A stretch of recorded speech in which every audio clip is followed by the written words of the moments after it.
Imposter syndrome is likely the result of multiple factors, including personality traits, our level of responsibility in the workplace, and our family background. In this T2 short, we're going to focus on the personality types that seem to be more prone to experiencing imposter syndrome symptoms. The super person. These individuals tend to push themselves hard to prove that they aren't imposters. If they are succeeding, they are proving that they are not an imposter, and therefore get particularly stressed if they fail to achieve what they set out to achieve.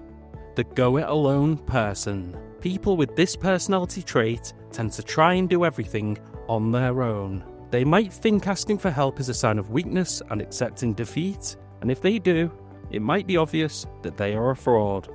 The genius. These people are used to taking things in their stride, and so if they are assigned a task that is too difficult, imposter feelings will set in and they will assume they aren't good enough. The expert. This personality style wants to know everything, and if they don't, are afraid to suggest their opinion or take risks. As a result, experts won't usually put themselves forward for tasks that are outside their comfort zone in a bid to avoid looking stupid.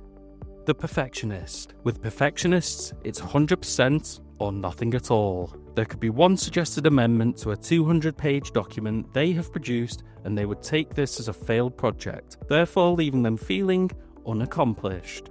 Imposter syndrome can have a huge impact on organisational performance. Research shows that imposter syndrome can lead to greater levels of procrastination, longer working hours, higher staff turnover, a loss in productivity, and employees avoiding applying for internal promotions.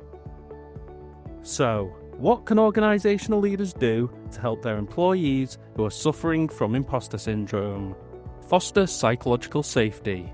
Trust and open communication within a team are crucial, especially for those experiencing imposter syndrome. Feeling safe to share thoughts and feelings makes it easier to discuss those feelings with colleagues.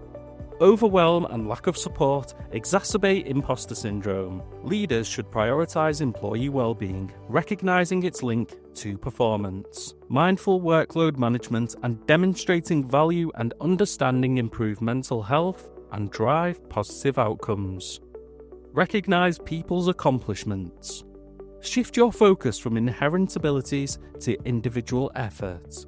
This helps prevent imposter syndrome by valuing the process, not just the result. Utilise feedback for development. Feedback, especially tools like 360 assessments, combats imposter syndrome by increasing self-awareness and acceptance.